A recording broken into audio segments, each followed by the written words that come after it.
You're all set. Okay, we'll call the meeting to order. A couple of announcements. Do we have the equipment for next month to be both on video and in person? Will it be installed? We are hoping to. It's still kind of to be determined, but it should be up and running by the next meeting. Okay, so anybody in the audience, applicants and people, you need to ask Village Hall about whether it will be voice or whether it will be on Zoom. All right? Yes. The board will be in person if we've got our equipment.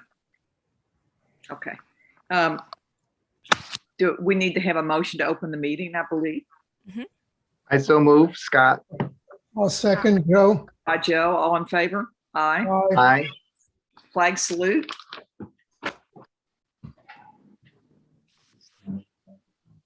Pledge allegiance to the flag. Flag of the United States of America, to the republic for which it stands, one nation, under God, indivisible, with liberty and justice for all.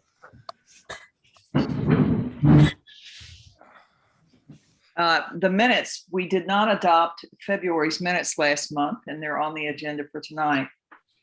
I still have to go through those with Carrie.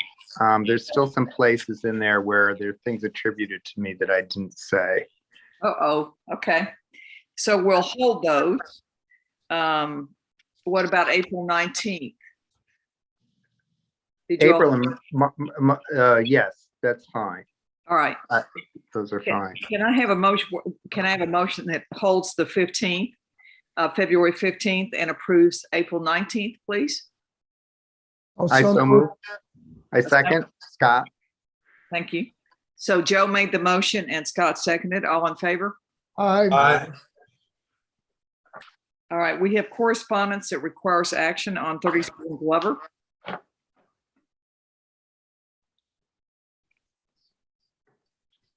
everybody reviewed it? Any comments or questions? I didn't see the correspondence in my packet. It could have been sent by email, but could you review the correspondence for us, Heather? Yeah, I didn't see it either. Okay.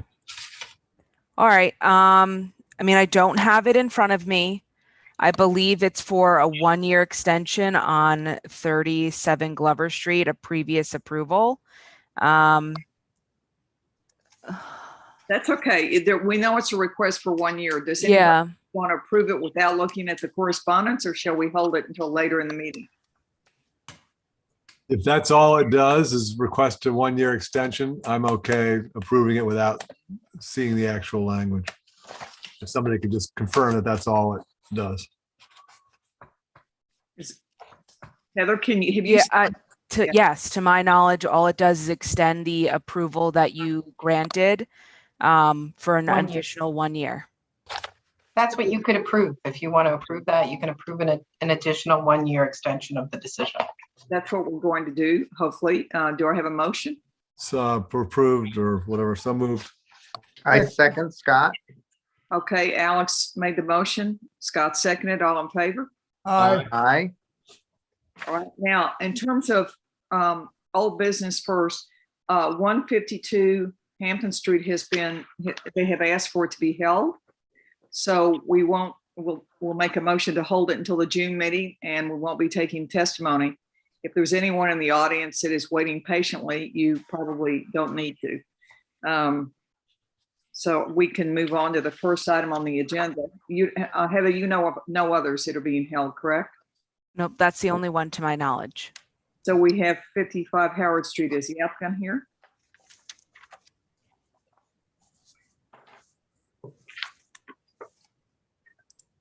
Do we have an applicant for 55 Howard? Okay. Shall we just hold this until June, or shall we hold it? You can second call it, Madam Chairwoman.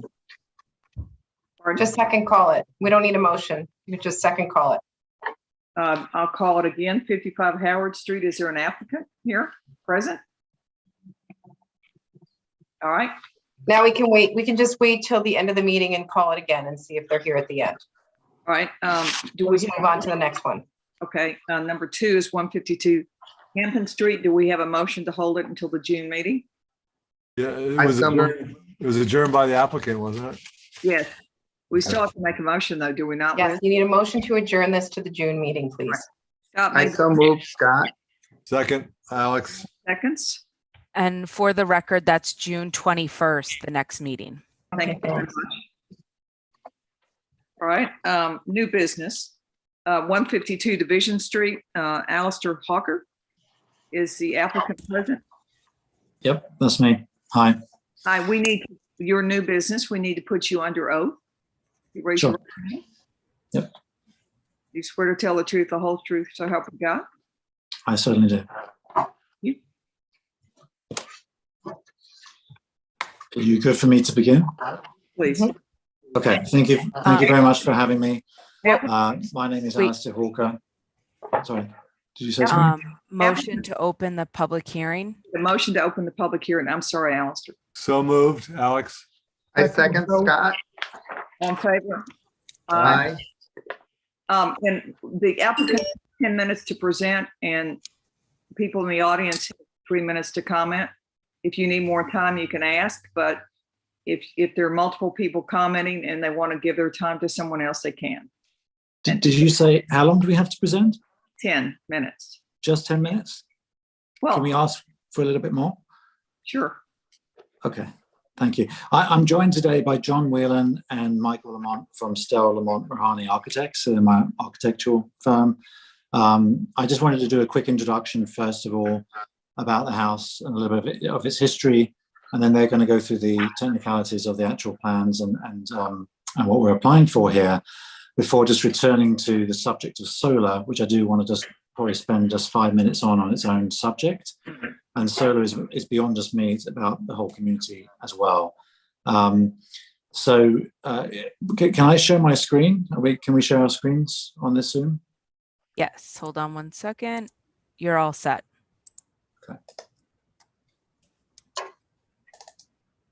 Okay, you should see my screen, and you already have a lot of this information in the back already, but just a quick summary. 152 Division Street. My wife and I bought the house 3 years ago. We live there permanently with our 4 children, 3 of whom attend the elementary school. It's our permanent home. We bought it as a renovation project, knowing that it's a house from 1842 that needs quite a bit of attention and work. And we're very much looking forward to making some progress on that and make it inhabitable for many years and hopefully many generations to come. The main thing to be aware of with this house, if you look at these pictures here, this is one at the front, which is, I'd say, very historic and dates from 1842. It even has 1842 above the front door. But there's a whole hodgepodge of changes that were done, I'd say non-conforming additions that were done at the side and the rear over the course of many years. And you can see some of those at the back here, one on the left here, one on the right. And it's sort of been stuck together without really much thought. I don't know what the processes was for approvals in those days, but let's say the rear is not particularly historic. What we're aiming to do with our plans is to make better use of that space at the rear and tidy up these sort of odd additions that happened over the years. And actually, in fact, we're aiming to make it look more historic, if anything, and look better and fit in with the neighborhood. One fortunate thing we have, we're on a plot of about 1/4 of an acre, which is bigger than many plots in the area. So what we're planning to do with the house is not really particularly imposing. It's just making better space and tidying up the back of it. All of our neighbors are very supportive of the project. Both neighbors over that can see the house over from Hampton Street and our adjacent neighbors have all been very supportive. I have some letters of support as well, which I'll explain later on. So that's it kind of in a nutshell. So it already has some non-conforming parts already, and that just has to be improved, and hence why we're asking for variances in this meeting. I'm going to hand over to John and Michael now just to take you through the plans in more detail. They'll have to be sworn in as well.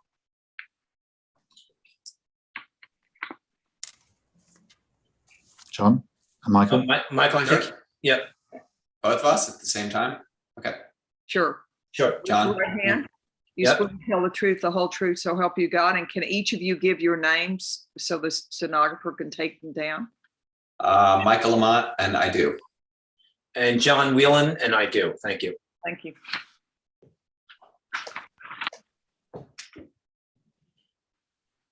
So I think we'll go ahead and get started. John, do you want to take the Sure. screen and I'll just start? I think we're going to run through some Sure. of the numbers first, some of the big picture numbers, which we're looking for here. I think let's just do a quick run through of the site plan, and we can show there was some complexities with this project. The existing, all of these sort of additions and gables and kind of funny pieces that were added on this building. Looks like maybe in the 60s. It's all clad in aluminum siding now, so it's hard to tell which piece was added. But our goal here really was to look at the overall house and really to preserve the overall character, structure, scale, window layout as much as possible, while achieving the desired goal of the owners to have their 4 young children on the same floor as them. So the existing house was cut up into apartments over the years. So there's currently 6 bedrooms in the house. We're proposing 5 with basically the 4 family bedrooms on the top floor. And just going through some of the numbers, John, do you want to just sort of go through some of just the big picture numbers? I think. Sure. And then we can go back to some of the architecture. Good evening, board, and thank you. So as you know, we are, from reviewing our files here, you know that we are taking out over 1,000 square feet of the concrete driveway and 152 square feet of the walkway. We're replacing that with grass, with either elimination and replacing it with lawn, or with the grass driveway with the grass pavers. And can you all see my screen? I want to make sure. Yes. Yes. Okay, thank you. As well, we are proposing to replace, as Michael, we are going from 6 bedrooms down to 5 bedrooms. We are intending, and we have a fully designed IA sanitary system that's going to go in the backyard where you can see it. It's to the north. We'll call the top of the page here north, and we'll call the street east. So it's going in the yard there, and it's all conforming, and it's all been designed by engineers ready to go to the county once our approvals are in place. We plan on doing a little more landscaping up by the driveway area. You see that sort of L shape. There's already some nice landscaping and gardens that the Alistair and Asia have already there. The property is very well screened. It's fairly well screened, especially along the northern property line there, back to the existing cottage. All of the cottage is another permits and COs and the walkways and all that are already part of that other permit. We are over non-conforming, pre-existing non-conforming with regard to lot coverage, as you know, at 4,115. We are actually lowering by 359 square feet our proposed lot coverage there. And you will note that on this sheet, maybe I'll just quickly, Michael, maybe I'll just jump to the plans just to go over some of the numbers quickly. On our basement plan, you see the green shade is our existing basement. We are really just leaving that alone. It's storage space. We will be cleaning it up and putting some chipboard there. There's a laundry room that'll remain down there, mechanicals that'll remain. The wiring and the plumbing of this house, as you can imagine, go way back and are quite dangerous, actually, the electrical stuff that's there, as you can imagine. So we will be replacing that. We are in the yellow that's shaded. There is no addition. That is simply a crawl space addition as a base. The 51 square feet you see at the bottom of the page is just a crawl space addition. The pardon me, the addition that you see in yellow at the right is just again a crawl space for the first floor proposed addition. Now you see that is a 237 square foot addition. We're just cleaning up the rear of the house to make it more livable for this family. And the other smaller 51 you can see is just to allow to make a bathroom functionable there, and add again a quick stackable washer dryer type thing for convenience there. The rest of the house is pretty much remaining the way it is. We are really just redoing the kitchen, but the rest of it we're pretty much just cleaning up on the first floor, and a powder room will go up over by the mudroom there. All of that is existing. We're proposing this 429 square foot bluestone patio, which is replacing a lot of concrete and brick right now. We are proposing this modest sized pool, and the bluestone will be on gravel as well there. On the second floor, you see that we are proposing a 567 square foot addition. And when Michael goes through the architecture and the elevations, you'll see we're trying to just clean it up. We had gone to the ARB once. We had a more complex plan and elevations, and they made some very good points. And we have really kind of toned this down, and it's really very simple, you'll see. And so that's the additional work that's going there. A lot of that is existing roof and things that are just being made more livable. This is kind of confusing, but the roof plan, but you'll see much of the addition, we are doing what's called a hipped roof. I'm sure you all know about what that is. And we're doing that to conform to pyramid on the north side, which is the bottom of the page here. And we're doing a larger gable coming out towards the backyard, the west side of the house. I'll just quickly go through these elevations. What we have the existing on the top of the page and the proposed on the bottom. I won't go through all of these numbers because you can study these, and maybe you have already, with regard to the pyramid variants that we request. We have our office, we've color coded these as per your directions. And you can see it's fairly clear that on the top of the page, the existing house does not meet, which is, it's a narrow lot. We are trying to respect that at the lower elevation. What we're proposing, you can see why the hip roof on the north at the right side makes a lot of sense here. And we're just making that high enough just to get headroom at the break line there. On the other elevations next, we have, actually here. Okay, there we go. This is the west elevation. You see the existing at the top, which is, as Alistair said, is really a hodgepodge of a lot of things that we've just kind of added on ad hoc for whatever reasons. And again, we're just trying to clean that up. We like to think this is really better for the character of the neighborhood here, with the gable and the hipped roof and the trellis and the patio in the back there. The next, this is the driveway side, the south, from the neighbor, who's very close, as you probably know, and I believe approves of this proposal. The top is the existing, and you can see we're just kind of cleaning it up. We are adding the square footage, but that's all contained in a nice, simple roof line.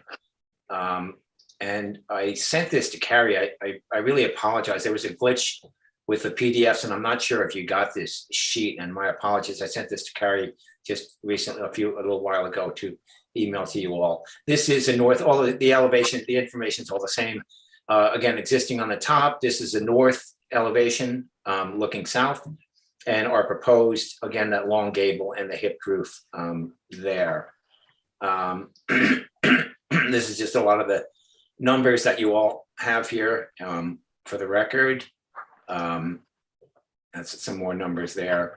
And I can go through the existing plans, but maybe I'll hand it back to Michael. If Michael, you want to talk. Yeah, I think, John, do you want to do? Yeah, I think let's just do just a couple quick minutes here on why we actually need the variance. So going through this existing structure, as you see it on the top of the screen, our goal was to really leave as much facing the street and the sides, in pretty much intact, and restore it as much as we possibly can, using reorganized trimmed and added onto the structure, mostly at the rear, as was necessary to get enough headroom and get the bedrooms that we were requested to find on the second floor. So as you can see from the front, that the sort of the non-conforming, as it really addresses the street in the front half of the house, is pretty consistent with what's out there now. And we really, tried to develop a strategy where we use some of the existing structure in the back and made it a more sort of regular layout. If you want to go to the side view, John, from the south or from the rear, you can sort of see in the rear that we used everything we could on the house by trimming out the pieces that were sort of extraneous and just didn't function in terms of an overall cohesive plan.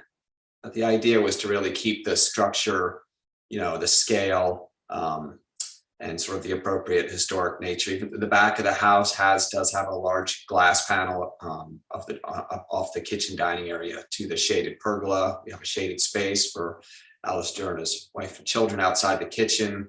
So that is the one sort of more of a transitional element. But I think overall we, spent some time trying to really clean up the back and make it really more consistent with, the overall house. And we do with these variance numbers that we tried to keep it as minimal as possible. But this is what we concluded that was the least amount that we needed to achieve a cohesive, minimal plan that functions for Alistair and his wife. Can I ask a question? Sure. I'm looking at the note on your plans, and I just want to be sure I understand. The existing non-conforming pyramid area is currently 1,730 cubic feet. Is that correct? I believe so. Yep. You are adding a total of what? Well, the total volume there, we have a total volume. What's Oh, this? I'm sorry. We're adding 980. Correct. Below that, the proposed non-conforming that we're proposing is adding the additional 980 cubic feet, obviously. And then the total would be 2,493. Correct. That's correct. Most of the But- added. Can I just say one thing, Susan?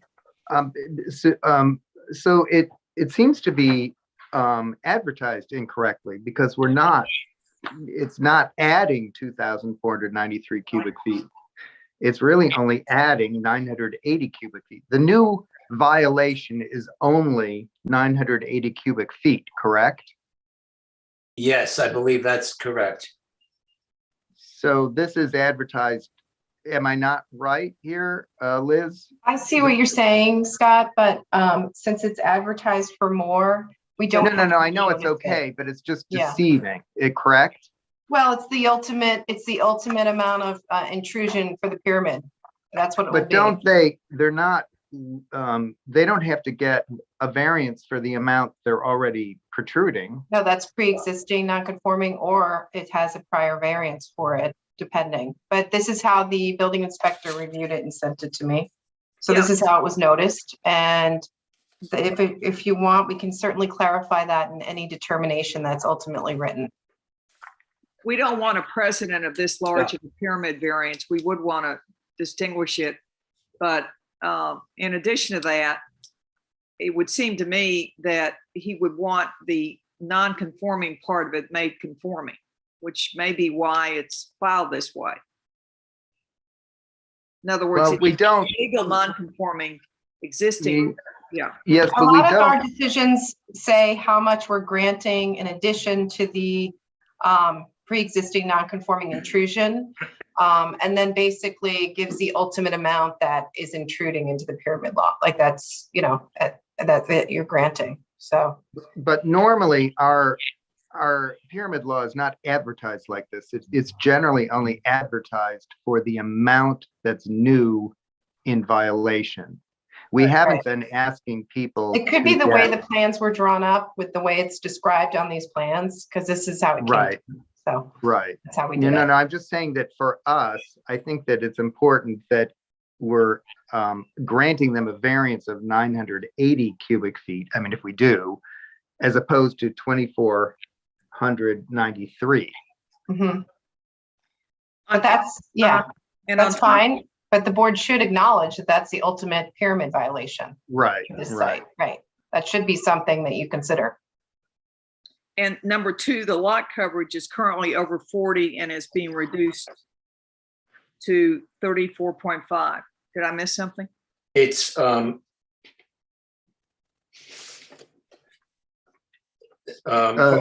40, yes, it's 4,115. No, it's not But 4,000. 37.8%. I mean, 37.8%. 37.8, yeah.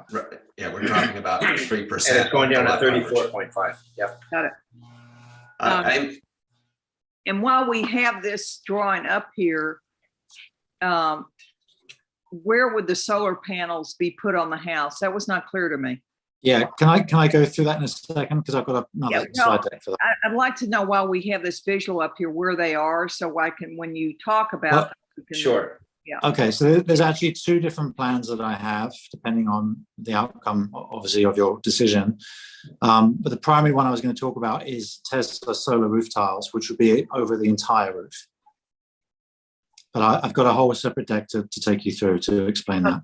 We were well educated on the Tesla current tiles. We had to turn them down on another case about a year ago because they no longer make the smaller tiles. And the house that they are on Howard Street now has basically ruined one side of the neighbor's house because of the reflection. And we basically, Alex and I met today about this very issue of we both believe that solar should be made available in the historic district, but until we solve the reflection issue for the tiles, it's panels. Where would the panels be, assuming you're using the same test of larger tiles because they don't make the smaller ones anymore? John, can you stop sharing your screen? I'm going to share my screen. Sure. Yeah. And where would the panels be is a question. Yeah. Sure. Just hang on a second. Okay, do you see my screen now? Yeah. So just quickly to take you through this.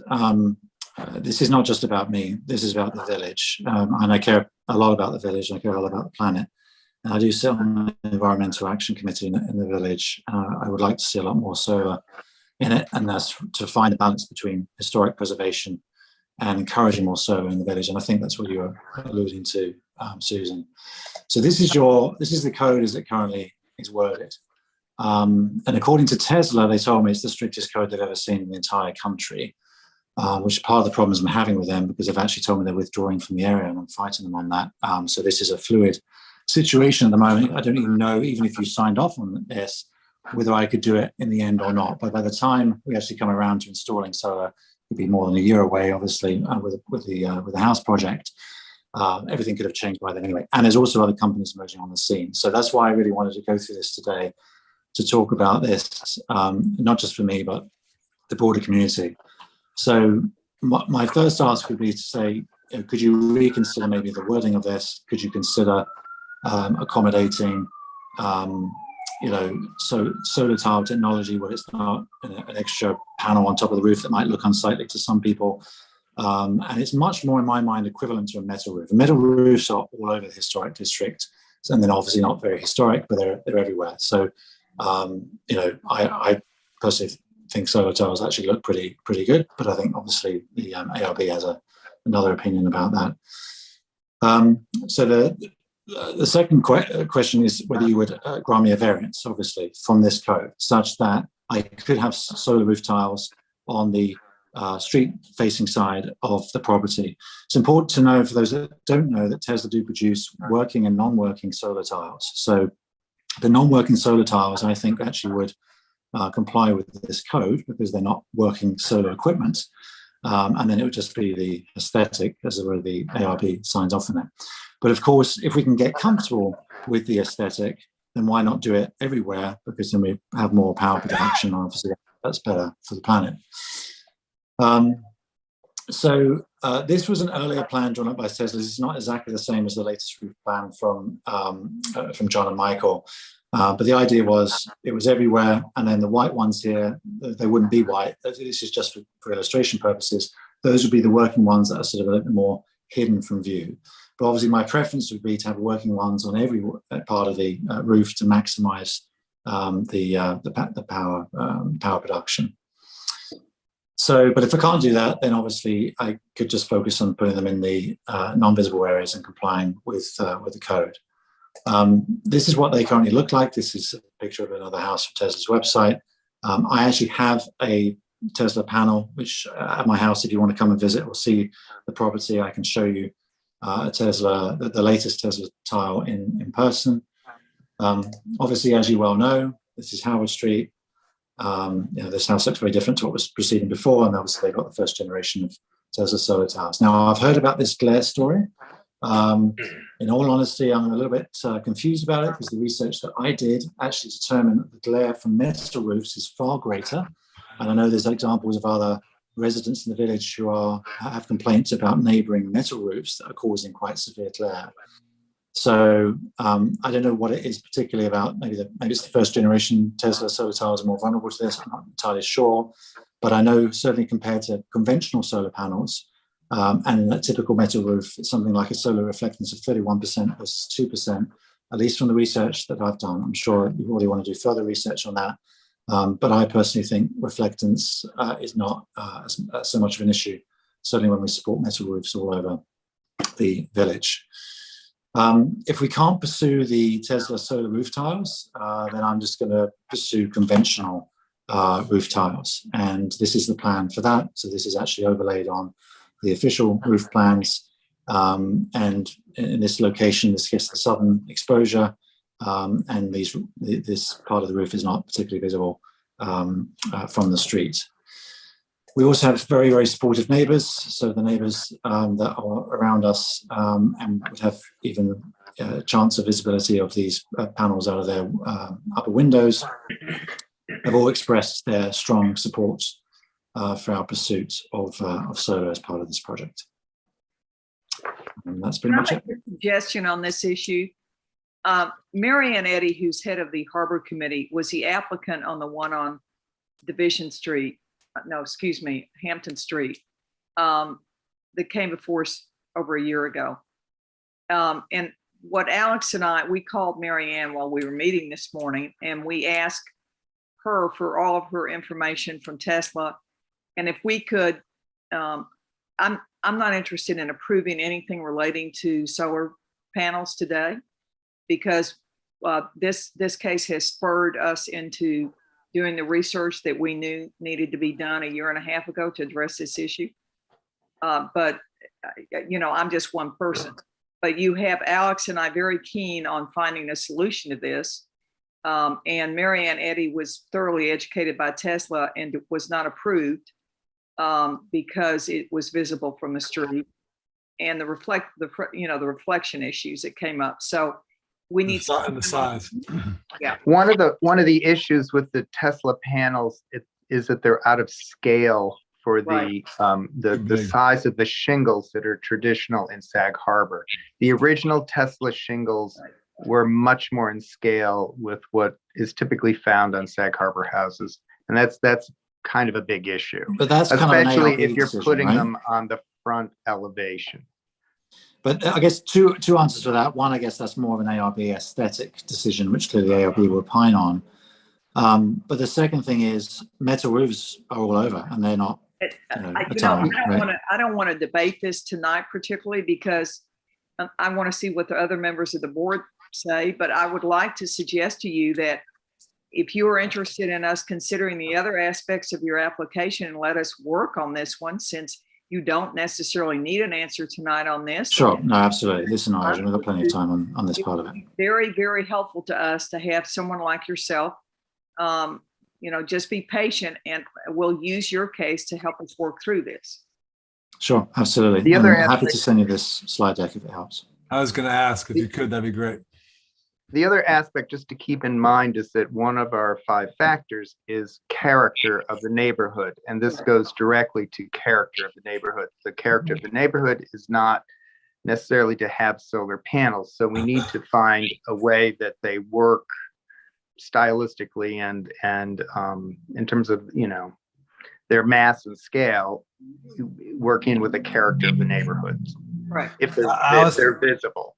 Alistair, do you know from your recent conversations with Tesla whether they have any intention of scaling the size of the I have probed them on that, and they I think they must have had scalability or manufacturing issues. They used to have 3 different types of tiles, and then they went back to 1. So They have told me they might consider it at some point in the future, but they wouldn't give me any more further details than that. So this one type really is all we have to work with for the time being. But of course, everything could change over the following year. And of course, Sure. you know, as you pointed out, obviously we want to get the rest of the plans, you know, moving ahead so we can actually start work on the house. But it will be a long time until we're actually ready to install the roof anyway. And a lot can happen. Just for the record, is this a historic structure, a contributing historic structure in the historic district?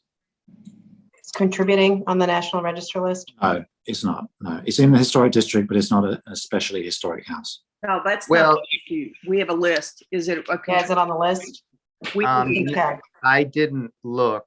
I would imagine that it is, but I didn't look. I'm sorry. So would I. I don't know. Alistair, could I take the screen back, Alistair, please? Yeah, sure. So I just like to comment if I may. I agree with the chair and appreciate that. I think it makes a lot of sense if we could consider that a future conversation. If that were the case, I just want to note that we would plan on, this would be a cedar shingled roof as a placeholder until that's resolved. That's an ARB issue. What kind of roof? Yeah. But you know, just you need to understand. It sounds like Alex and I don't know about Scott, but we're trying to solve the problem, not create a problem for you. And it would be helpful to have your information, Mary Ann's information. And we want to see if we can get Tesla back to the small panels, and et cetera. We just need to do our homework. Mm-hmm. But I would also just add, I agree with the chairwoman's suggestion that you guys separate these issues so that you can get the approvals you need for the rest of the renovation and set this one aside while we're figuring it out. But I would also raise the issue, I don't know whether it's for Liz or Scott or for who, but that character criterion, one of the 5 that we have to use as a test, that's a pretty subjective, seems to me, a pretty subjective kind of word and statement. And so I wonder whether this village, this board needs to kind of consider updating what it means to conform to the character of the village. And again, Liz, maybe you can comment on to what extent we have latitude there, but it does seem like a pretty subjective term. And I would hate to see us ultimately saying no to applicants just because the shingle size is a little bigger than is customary in the village, especially given Alistair's comment that metal roofs have no shingles at all. I mean, effectively they're kind of solid or paneled sections as well. So You don't see metal roofs on the front of buildings in Sag Harbor. No, I would also add, just from my experience with the ARB, that I've had projects where historic houses where we've tried to do metal roofs, even on just additions, and the ARB has denied it because it's not in character with the house. You know, if a house generally has shingle roof on it, they don't want you to change it to a metal roof. But there's examples all over the historic district of metal roofs. Not in the front that's visible. I'm sorry. Yeah, no, I'm sorry. That's not true. Sometimes the ARB will allow them to be on a porch or an addition, but they generally don't allow them to be on the main roof of a house if it was a shingled house already. That's generally. If you have any specific examples where you, I've got loads of examples that I can send to you. I'm sorry, guys. Can you please try not to talk over each other? We really need to distinguish between the historic district, inside the historic district, and outside the historic district. So that's going to be part of the exercise. And well, this is obviously in the historic district where they wouldn't be asking for the variance before the board. Susan, just to interrupt, this is a contributing home. Thank you. It's in the National Register. I have it right here. So it is a contributing feature to the village. Thank you, Heather. Yep. Can we go on? No one's ever told me that before, so that's actually news to me. Is there any information you could send me on that? Yeah, it's listed right here in this book. I can send you the section where it describes your home. Thank you. Yep. Can we go ahead and discuss the other variances that you've asked for? Is that all right with you, Alistair? Yeah, of course. Does anyone have any questions of the applicant on the other variances before we open it to the? I just have one kind of general question. It's not really material, but just out of curiosity. I didn't see it mentioned explicitly. Are you guys downsizing this from a 2-family residence back to a 1-family residence? Oh, yeah, sure. Let me explain. When we bought it, it was actually 3 apartments. There's a cottage at the rear that we've just just completed renovation on. There's 1 tenant in there, and there was 2 apartments in the main house. So what we're doing is the main house will go from 2 C of O's to 1 C of O. It's a single family home. We're putting it back together as a single family home. That's really what And then the guest cottage also has a CO for it dwelling. has its own C of O already, and that was just recently refreshed with the building department after the renovation was complete. Okay, thank you. Any other members of the board want to ask a question of the applicant? Is there anyone from the audience that wants to speak? We have some hands up. Sarah? Hi, We need to good swear, evening. we need to swear you in. Okay, sure. Can you open your screen so we can see you? Hello. Do you swear to tell the truth? Put your hand up, please. Do you swear to tell the truth, the whole truth, so help you God? Yes, I do. Thank you. So one question is procedural. Because this building is a contributing building of the historic district and we are in the historic district, in most instances, these kinds of applications go to the ARB, which is, which has that jurisdiction. And in fact, if you look in the code, there's a section in the preservation ordinance, 13-7D, solar and energy systems shall not be visible from an adjacent street or from an adjacent property. And if you are interested in exploring how to make these sorts of photovoltaic and other kinds of solar and alternative energy work, there are vast, copious amounts of studies on this in the historic preservation field. And as a certified local government, there are many resources available to the ARB as the main administrator of the preservation ordinance. So it's very strange that this variance is being sought to relieve, to seek relief for something that this board doesn't seem to have the jurisdiction over. And I say that because This there's board, a lot of I'm sorry, confusion. Sarah. This board has jurisdiction to grant variances for everything in chapter 300, our zoning code. The zoning code as applied. Including the preservation ordinance? Correct, Because- including this section, correct. And if, so they Chapter could, but then 300. if the ARB goes through their review and decides this is actually not appropriate, they can deny the certificate of appropriateness based on that part of the code, correct? Yes, they can. Yeah. So that's something else maybe, Madam Chairwoman, you might want to look at, is that really, that's a big conflict within the code that other communities don't have. And it's unclear what, all I am saying is this kind of issue is very common and has been thoroughly discussed and studied in the historic preservation field. And there are copious resources available to the village as a certified local government. So I encourage you to explore those. And also, can I ask you a question? Sure. Do you have the links to those studies?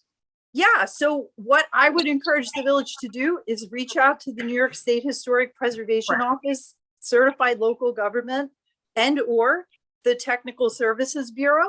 They provide free resources to villages and other communities to help do this kind of planning. That's what they're there for. If you have the links and you could send them to Heather, she'll forward them to me. Sure. And I used to work at the National Register and I know the SPO's office in New York. I will call them. Actually, if you could forward them to Carrie. Oh, sorry, Carrie.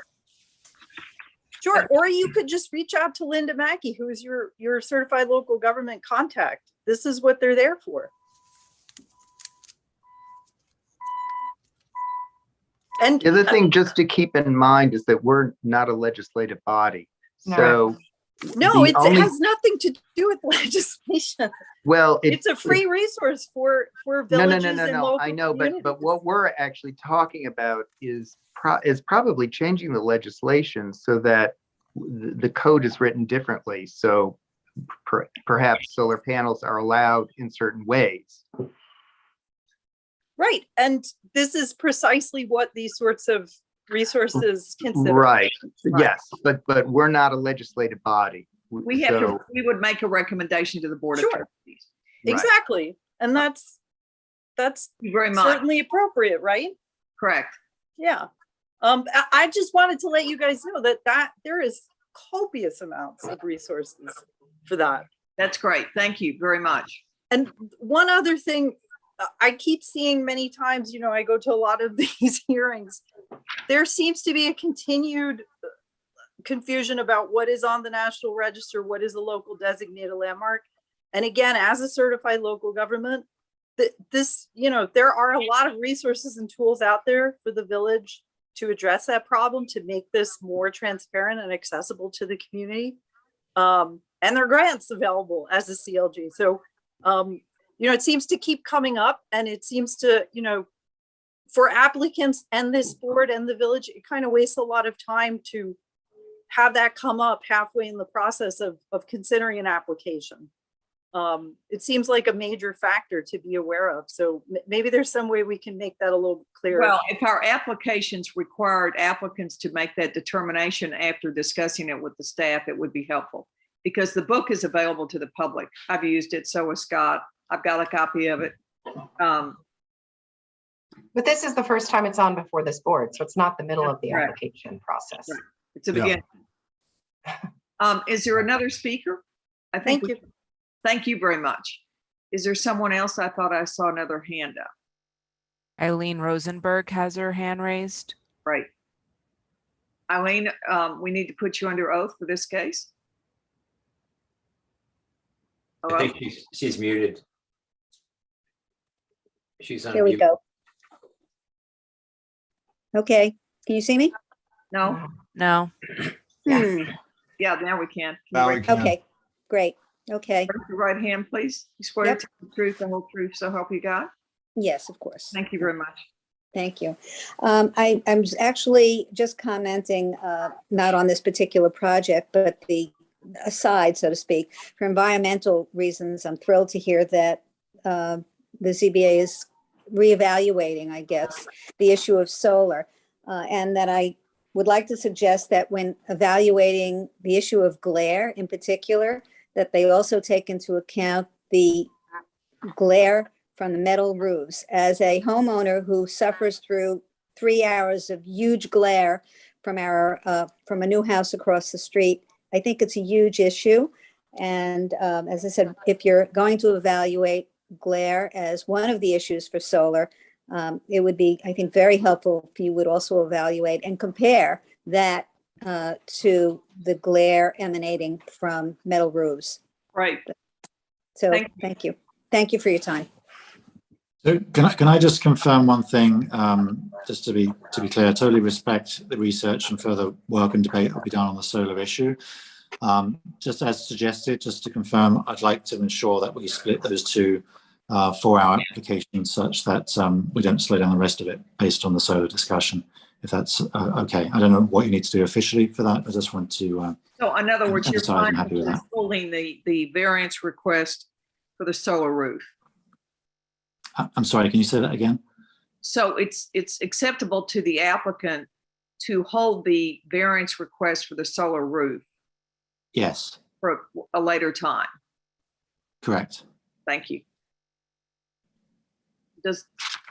Shall we close the public hearing? I just had one question. I just wanted to confirm, just in terms of the pyramid variance. I guess it's on the, let me see here. It would be on the north and south elevations where we have the walls that run parallel with most of what the variance is for the pyramid. What are the plate heights on the second floor? I know that you mentioned that briefly. Could you just? Sure, it's all list, I could zoom in here, pardon me. It's all on the drawings there on the right-hand side. Oh, I see. I'm sorry. Yeah, it's all listed out. Everything is listed there. So we've got 7 foot. I can't read it. It's tiny. Yeah, 7'6". I can zoom in here 1 second here. Thank you. 7'4".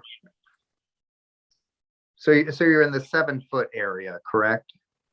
Yeah, oh, I'm sorry, I'm gonna go down, scroll down. Yes, we are 7, I mean, we're only looking for like 7'6" ceilings we have Right. there. No. That's all. I just wanted to confirm. Yeah. That's what I thought. Yeah. Yeah, it's quite Okay. modest. Yeah, thank you. Do I have a motion to close the public hearing with the exception of the variance number 3, which, no, sorry, number 3, which deals with the solar roof. We'll leave that part of this variance request open. Is that all right, Liz? Not really. I mean, are they withdrawing that portion of the application? Are they I mean, it's really it's one application. We don't usually split decisions at this board. I think we should, Issue if I one may, determination. I think we should simply withdraw it and make it a separate application in the future. Okay, that's great. So we'll close the public hearing with the understanding that you're going to withdraw the solar variance request. Do I have a motion? I so move. I'll Scott? second. With, Who was the second? Give me Joe, the second, Alex. all in favor? Aye. Aye. So Scott made the motion and Alex seconded it. Yep. Would the board like to discuss where they are on these remaining variances? I'm basically fine with it. I mean, the lot coverage is a lot, but it's less than it was. Right. The pyramid is sort of split. They've minimized the plate height, so it's not all impacting one neighbor or the other. And the building coverage is not that much more than it was. And what about the pyramid variance?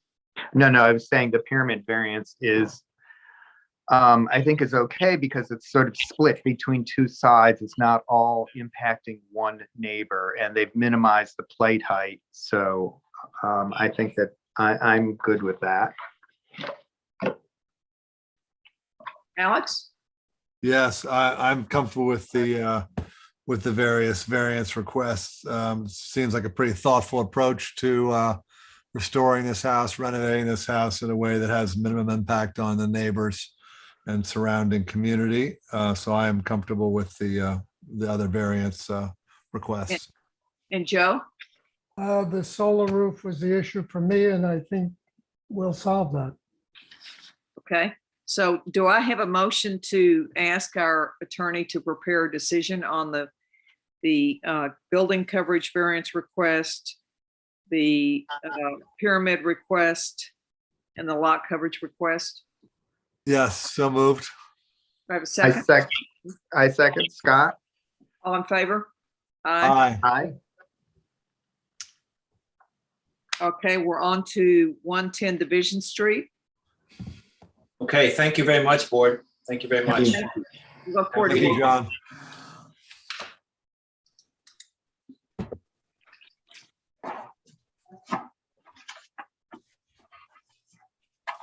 Do we have the applicant for 110 Division? Yes, good evening. Anthony Vermandois, 68 Union Street. We need to put you under oath, Anthony. Sure, You swear to tell the truth, the whole truth, so help you God? I do. Thank you. Good evening. All right, I'd like to go to screen sharing. Before that, can we have the motions to open the public hearing? Do I have a motion to open the public hearing? Apologize. I make the motion. Scott? I'll second it, Joe. All in favor? Aye. Aye.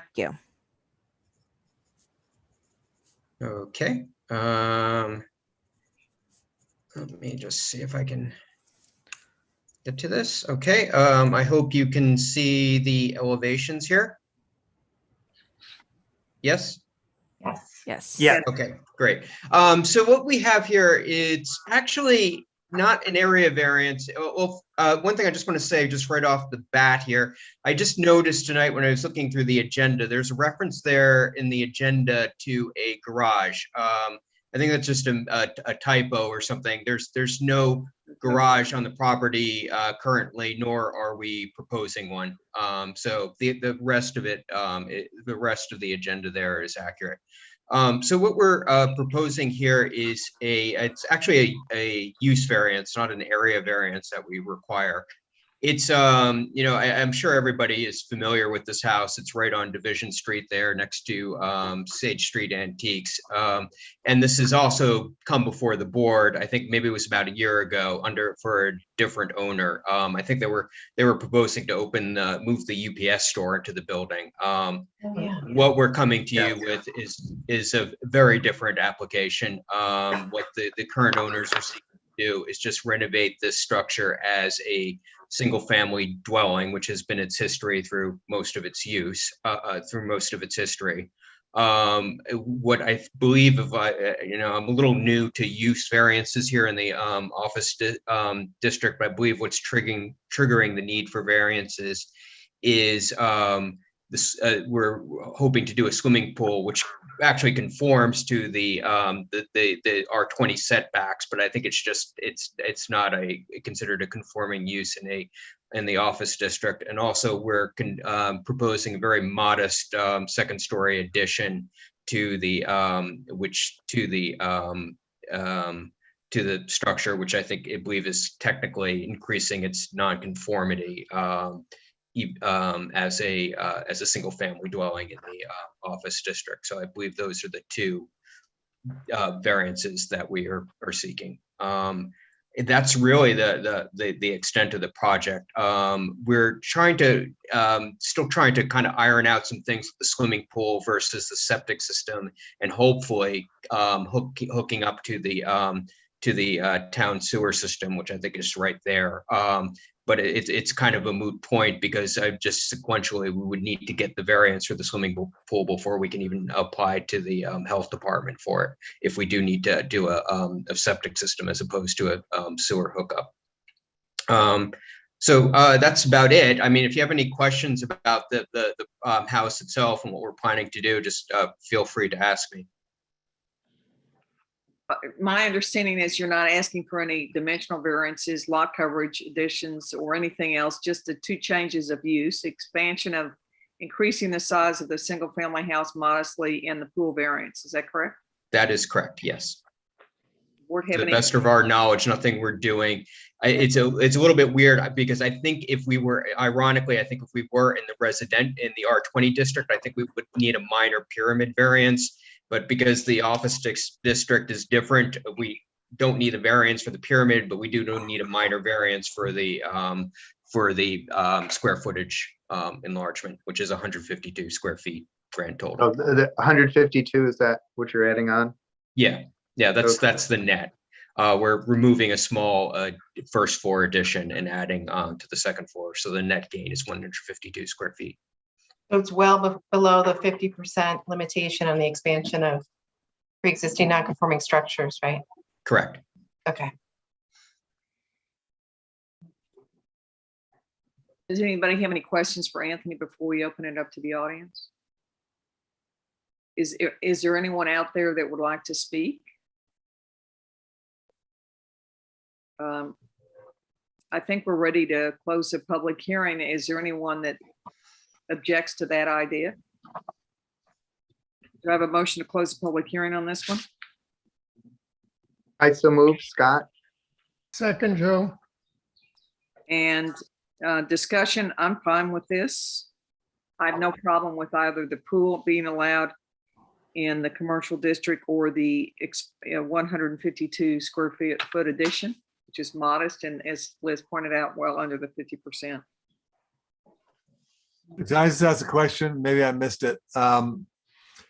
we don't yet know where the pool will be located, or we do have that? We do know where it would be located. no It's variance. shown in the site plan and the survey included in the, well, maybe, I'm not sure if I have the site plan in the application, but certainly in the survey there. Okay, I see it now. Yeah, yeah. And if anything, the pool would, if we do have to do that IA system, instead of hooking up to the sewer system, if anything, the pool will get a little bit smaller.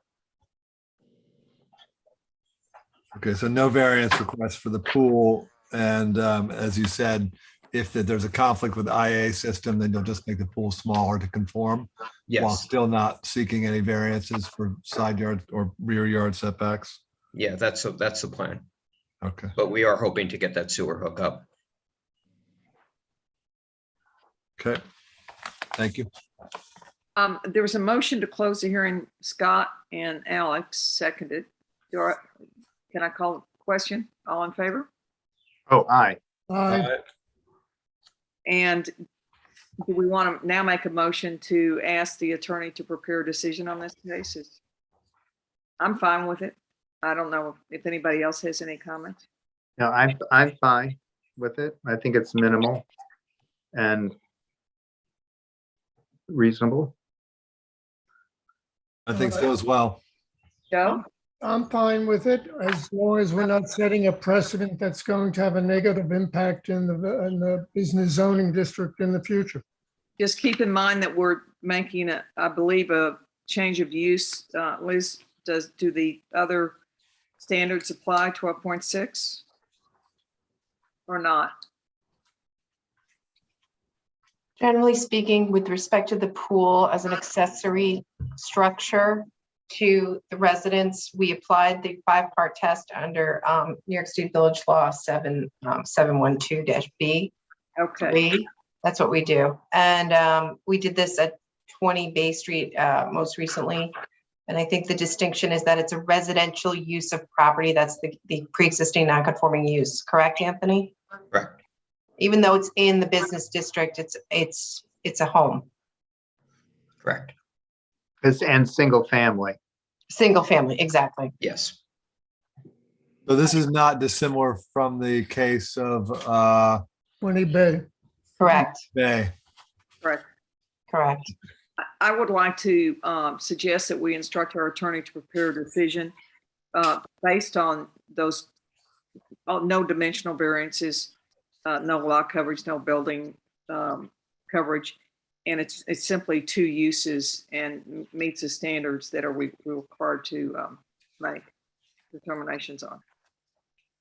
And Scott's made a motion. Do we have a second? So moved. Joe seconded. All in favor? Aye. Aye.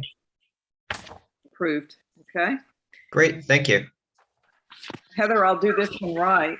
Do I have a motion to open the public hearing on 25 Terry Drive, please?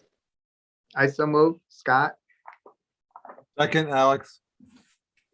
All in favor? Aye. Aye. And is the applicant present?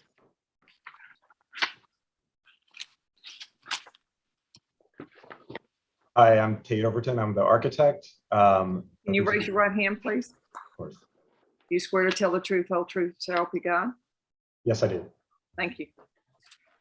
I believe Dennis Downs is also on this call, representing the owner as well for this application. May I share my screen? Heather? It's all set. Thank you.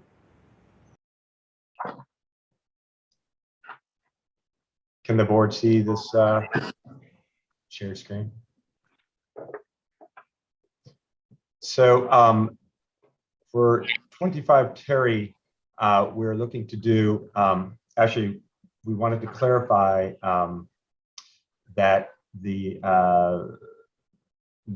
minutes call out for a sky plane encroachment being requested as part of this application.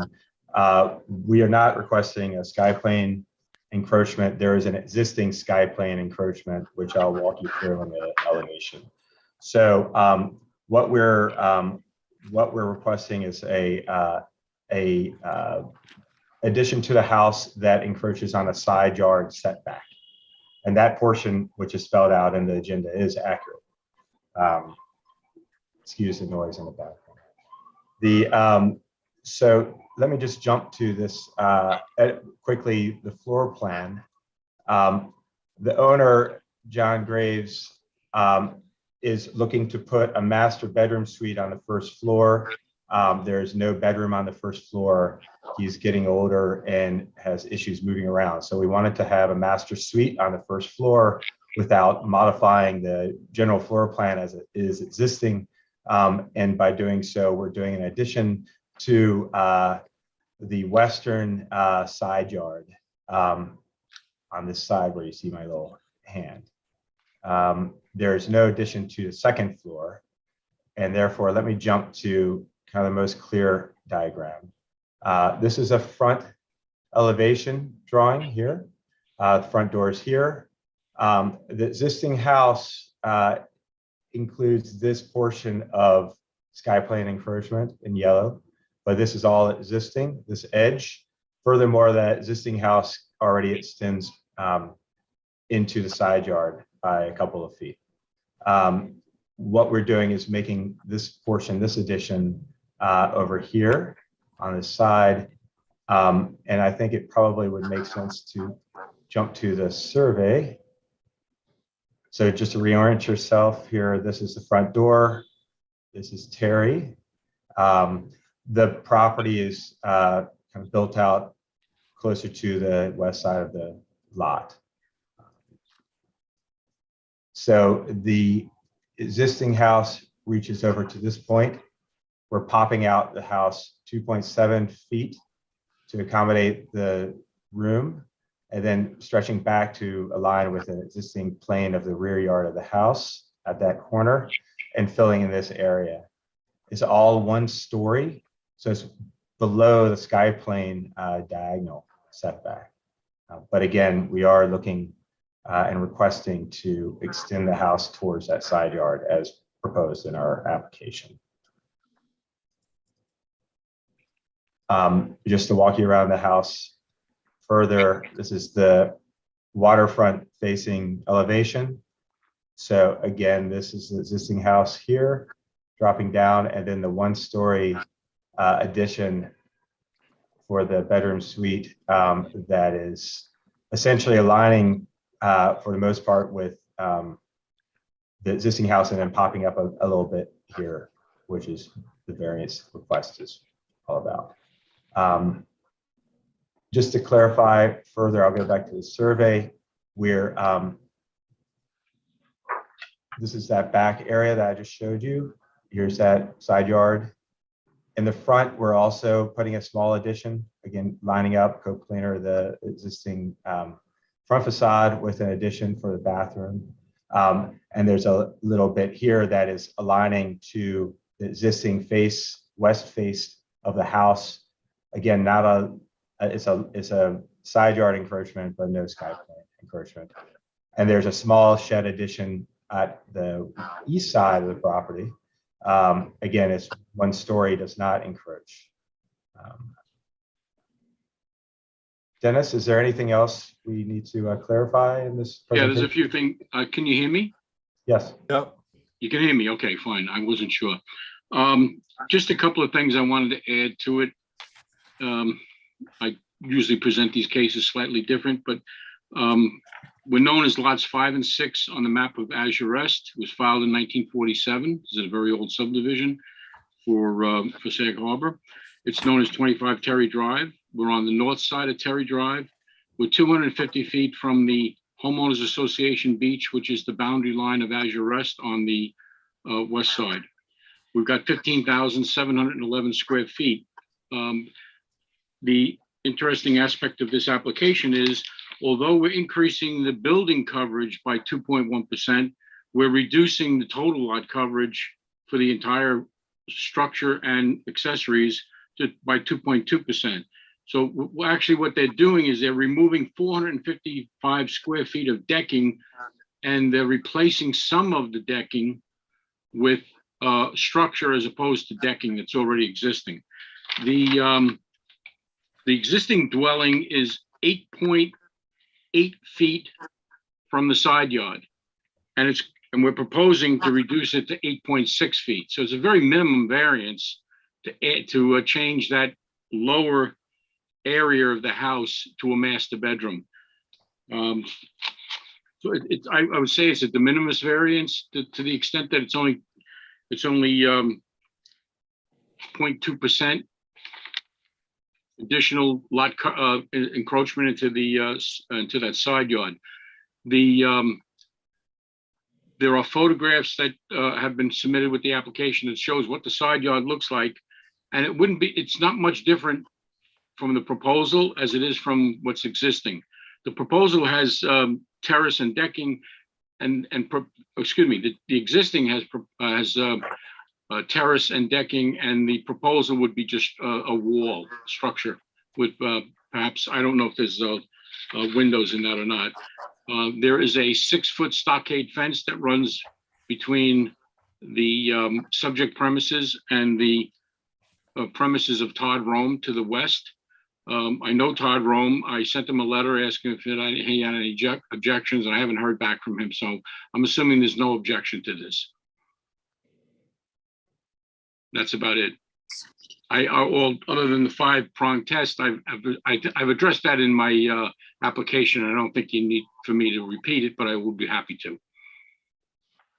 Do you have a picture of the house? Yeah. Shows the view quarters along the side of the water. Yeah, picture number 3 is where the proposed work would be done. I'm in a frontal view, because one of the things with this is an enormous house on a small lot. One of the things that is nice, though, it is so big, but you can still see through to the water on slightly on one side, the right side as you face it, and the left side as well. A small portion. That's the smallest. Picture number 3 is the one you're referring to. And if you're across the street at the former Mrs. Logue's house, she owned the lot to the left of this picture number 3. And she always had that vacant because she wanted a view of the entire bay. She passed away, and her children decided to sell it. And when Todd Rome built the house next door, that needed variances, which years ago another board granted. And they made sure that there was a corridor going between the two houses, so the people across the street could still see through and not lose their view. Also, I'd like to just quickly refer to the section here. The street view, if you will, from the driveway, top of driveway and the road is roughly where my hand is. Your eyesight is literally well above the roof and even the railing that we're proposing of the addition.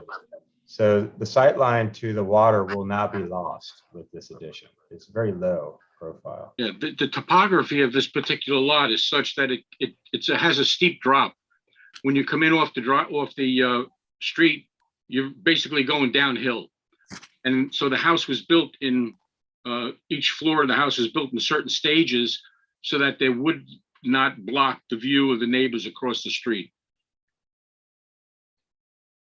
Yeah, so just so I'm clear, in terms of that alley, the addition will encroach about 2.7 feet into that alley, or just the 1 inch between 8.6 and 8.7? About 0.2 feet. It's de minimis. You're not going to know it. You won't be able to tell what was. Well, Alex, do you have the photos and you can look at photo number 3? Yeah, no, I'm looking at all the photos. I got the paperwork right Okay, here. so if you look at photo number 3, the addition is going to come out. Do you see in the background there's a post and sort of a railing between the house? Yeah. The addition is going to come out to that post, correct? Okay. So that's Am I going to correct? be. That's not really de minimis. No, that's No, not. but That's I just want to make sure I'm correct. Is that the architect? Is that correct? Yes. So the addition is off of the face of this. We know that, but where does it fall? It's going to go out to the post where the edge of the deck is. It's more about to where this edge of this paver is. Yes. Edge of the first paver? Yeah, the first paver. So it doesn't go out to the edge of the deck. Not quite to this. It doesn't go to the existing deck. How far back from the existing deck post? The portion of this addition is extending past the edge of this deck here. So we're actually pushing this decking back. No, but vertically, That's a question. vertically, Yeah. It's vertically. So if you were to run your little hand up and down in that fence where the post is, where is the addition? There or to the right? It's right here to the right of that. So it's about halfway from the wall to the post. So you lose half of the sight line. Right. And could you do that on the other side for us as well? From the water side? No, from the other side of the house as you face it from the street. Because you're also doing a. Just asking you to go Oh, to yeah. the side of the house. I understand your question. What that is we're literally the shed that's already here. We're building that out to, we're not to the setback. So it's coming out about a third of this. So pretty much where the little hand is here. You know what, the only thing that troubles me about this case is the loss of the view quarters, to be candid. And I would really appreciate having a visual that shows with the solid mass attached to the photographs from a frontal view, so we can really see what's going on. That's my comment. Yeah, and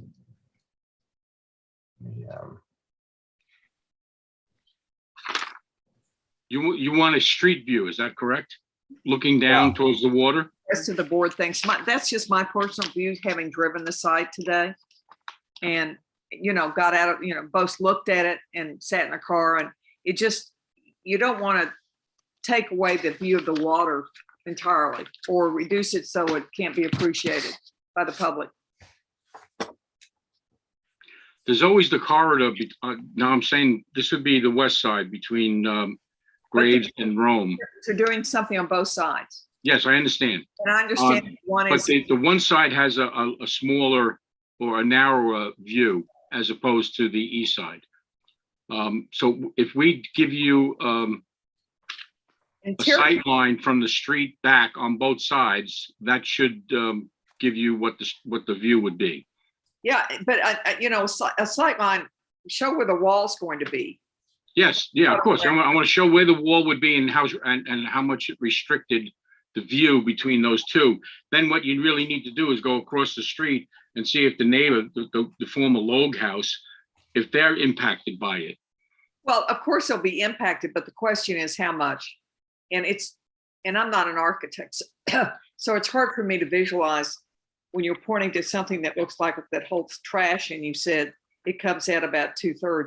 Well, you're taking it all the way up. So that's what would be helpful for me personally. Okay, we can do that. Yeah. Speaking of the neighbors, do we have any reaction from the neighbors? I've not heard from any of them. Mrs. Logue's daughter and grandson own the house across the street, but I believe it's a rental. But I could contact Mrs. Logue's daughter and ask her if they have any objection. Does anyone have any other questions for the applicant or Dennis down so we could see if there's anybody in the audience that wishes to speak? I don't. I just have a comment for Liz. It's puzzling to me that this case notices the existing violation, because normally on a project where we're adding no pyramid violation, you don't have to get a variance for the existing pyramid violation. Yeah, I'm gonna have to check with the building inspector if there's some. We've never, ever done that. And in this case, you wouldn't be doing that either. If you have a pre-existing non-conforming pyramid violation, it gets to continue under the law. They would not be seeking a variance from this board. Right. Scott, We'll have to see. I don't know why it was written up like that on the turn down. I'll have to just double check with the building department. Scott, maybe I'm wrong, but I think the building inspector did the same thing on an earlier case. He where he did, was- yeah, so I'm gonna Yeah, have to so look maybe into that's that. the way Southampton Village used to do it, and he's just following that since Okay. he's had all the experience over there. But it would be nice to find out, because it was disturbing when I read it, and I said, where did this come from? Well, it was We'll double confusing. check and fix it, don't worry. This is the first meeting where this has happened, so I'll double Yeah. check. Yeah, because it was also confusing to me because I'm Yeah. thinking, well, I didn't understand where this 2,000 feet was. Yeah, Yeah. it's not there. I apologize. We obviously had a different idea of what was being requested to demonstrate, but assume there is no yellow in our presentation, so we will revise this. No, I mean, it's great that you showed the pyramid line because it proves that you're not in violation. So that part of it's actually helpful. Sure. We're just not requesting any more.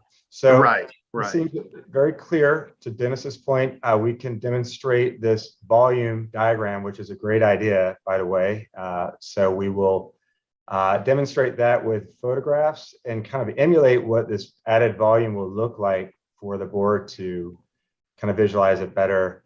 And, it's basically, again, I definitely want to show how, given the topography, we're very sensitive to this because I also enjoy seeing the blue beyond this, and then the thing that's built next door. Mr. Graves has this beautiful home, and it's a kind of a keynote to the waterfront in this area, and we want to preserve its integrity.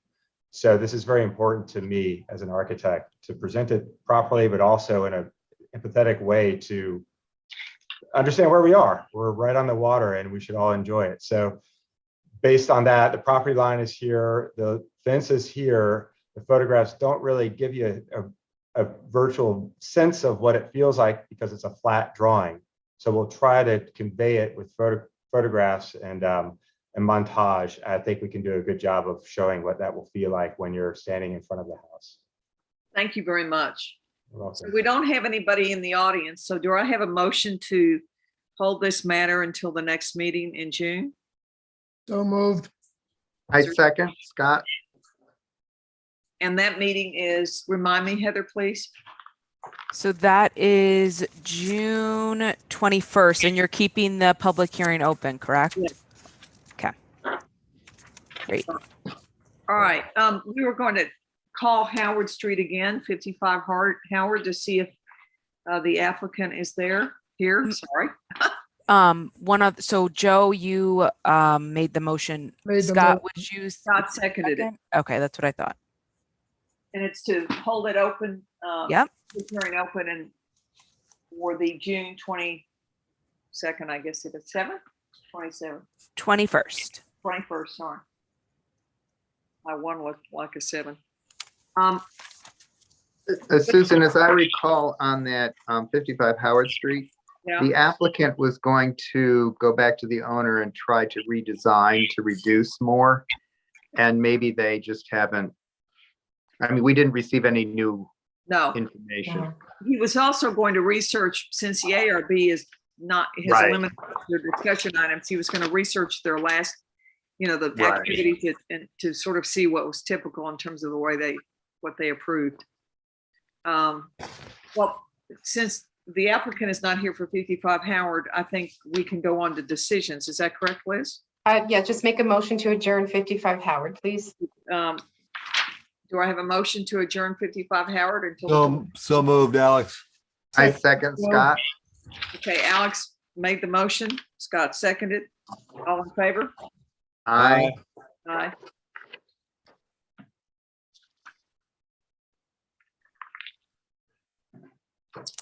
All right.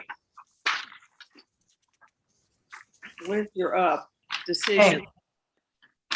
The first decision's for 8 Jesse Halsey Lane. This is an application to construct a new 2-story addition to the rear of the existing residence with an existing rear yard garage that becomes a side yard garage requiring relief.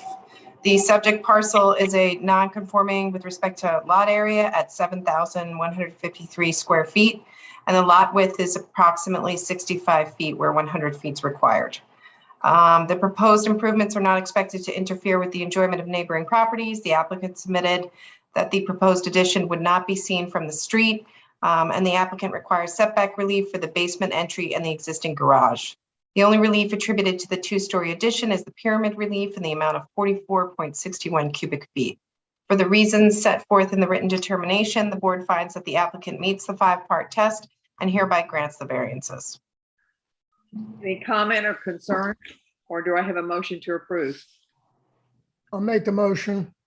And a second, I second Scott. all in favor? Aye.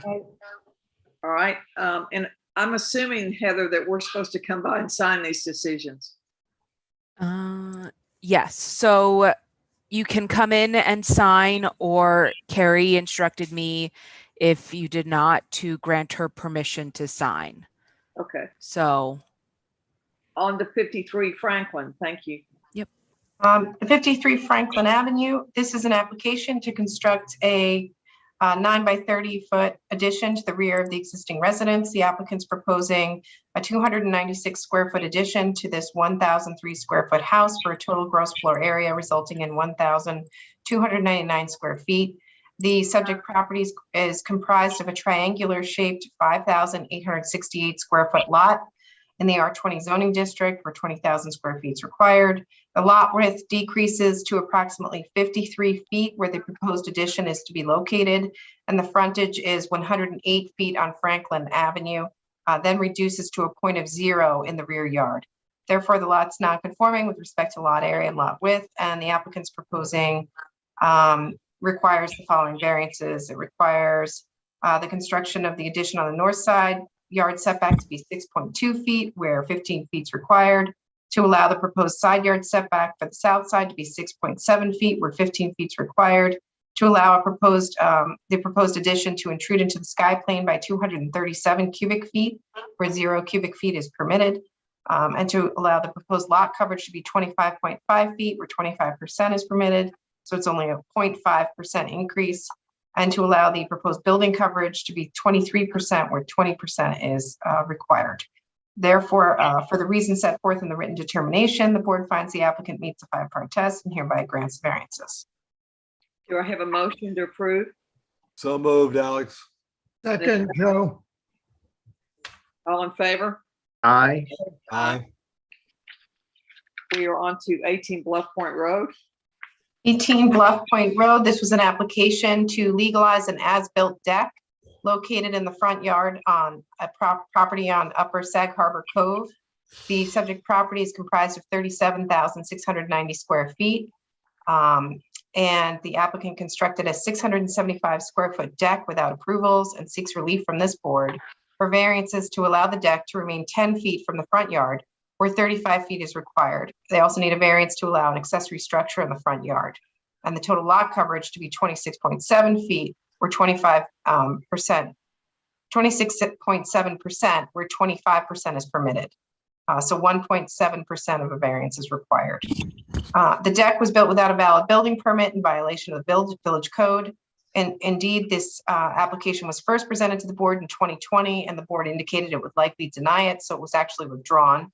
Thereafter, in October of 2020, the applicant applied to the Harbor Committee and obtained relief for the deck conditioned upon the removal of a fence, water and gas lines from the buffer area, the revegetation of a 5,656 square foot buffer area, and replacing the existing septic system with a new low nitrogen IA system. And although this board is strongly opposed to approving as-built structures that were built without obtaining the proper permits, it's still required to apply the 5-part test set forth in New York State Village Code Section 7-712B3 to the application before it. Moreover, the board cannot ignore the environmental benefits of the revegetated buffer area and the new low nitrogen septic system that will be installed as part of the Harbor Committee's approval if the subject variances are granted, and it will also be a condition of this board's approval. Therefore, for the reasons set forth in the written determination, the board hereby grants the variances requested. Do I have a motion to approve? And thank you very much for putting all the information about not having a permit, et cetera, et cetera. Do I have a motion? So moved. Second? Scott. Joe, second. All in favor?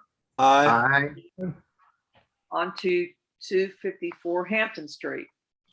254 Hampton Street is an application to construct a new two-story single-family residence with an attached garage on a vacant lot. A variance under section 300-9.3D of Sag Harbor Village Code was required to allow the proposed second story to intrude into the sky plane by 412 cubic feet, where 0 cubic feet is permitted. Originally, the applicant sought a pyramid variance of 987 cubic feet, but after hearing feedback from this board, was able to amend its plans and reduce the request to 412 cubic feet. For the reasons set forth in the written determination, the board hereby finds that the application meets the 5-part test and grants the variances. Do I have a motion to approve? So moved, Alex. I second, Scott. All in favor? Aye. Aye. 25 Liberty Street. 25 Liberty Street. This was an application to construct additions, 2 one-story additions and 1 two-story addition to an existing 2-story frame dwelling, to add a new garage and relocate an existing shed and add a pool. Specifically, no variances were requested in connection with the pool. The subject property is comprised of a 17,438 square foot lot in the R20 zoning district, and the lot width is approximately 75 feet. The lot is pre-existing with respect to lot area and lot width, and it represents 2 former corner lots that were merged, creating the reversed L-shaped property with frontage on both Liberty and Hempstead Streets. The existing residence is located 7.2 feet from the front yard on Liberty Street, and the only variance granted for the proposed additions to the residence is the 4-foot front yard variance to allow it to be 16 feet where 20 feet is required. The subject parcel is non-conforming. Again, it's uniquely shaped with 2 front yards. Additionally, the pre-existing front yard setback is 7.2 feet. So given the shape and size of the pre-existing non-conforming lot, any proposed addition to the residence would likely require a variance. The applicant reduced the relief it was originally seeking after hearing feedback from this board, and the majority of relief sought is for the accessory garage proposed in the front yard on Hempstead Street. And this board recognizes the difficulty of building on lots with 2 front yards. Moreover, the applicant is proposing to install a new low nitrogen septic system in place of the existing septic system, which will have an environmental benefit and is made a condition of this approval. For the reasons set forth in the written determination, the board hereby finds that the application meets the 5-part test and grants the variances. Do I have a motion to approve? I so move, Scott. Second. All in favor? Aye. 69 Harbor Avenue. 69 Harbor Avenue is an application to construct a new single-story 10 by 13.5 foot screened-in porch to the rear of this existing residence. The subject property is comprised of 10,000 square feet in the R20 zoning district. Therefore, the lot's non-conforming with respect to lot area. The applicant's proposing to construct this screened-in porch at the southwest corner of the residence. The proposed side yard setback is to be 13.1 feet, where 15 feet is required. And the proposed rear yard setback is to be 24.2 feet, where 30 feet is required, with the proposed lot coverage to be 25.9 feet, where 25% is permitted. Therefore, relief is required for those 3 variance requests. Variances are necessary due to the location of the existing residence and the proposed placement of the screened-in porch. The rear of the house is already improved with a patio, outdoor shower, and hot tub area, leaving only the proposed location for the screened-in porch at the very southwest corner of the house. For the reasons set forth in the written determination, the board hereby finds that the applicant meets the 5-part test and grants variances. Do I have a motion to approve? So moved. Is that Alex and Joe seconded? Is that right? Yes. Sure. All in favor? Aye. Aye. And we are now at adjournment. Do I have a motion to adjourn? I so move, Scott. Second, somebody? Alex, Joe. Everybody. Thank you all very much, and I'll see you Great. on the 21st. And remember, we will be hopefully in Village Hall if all the equipment is there.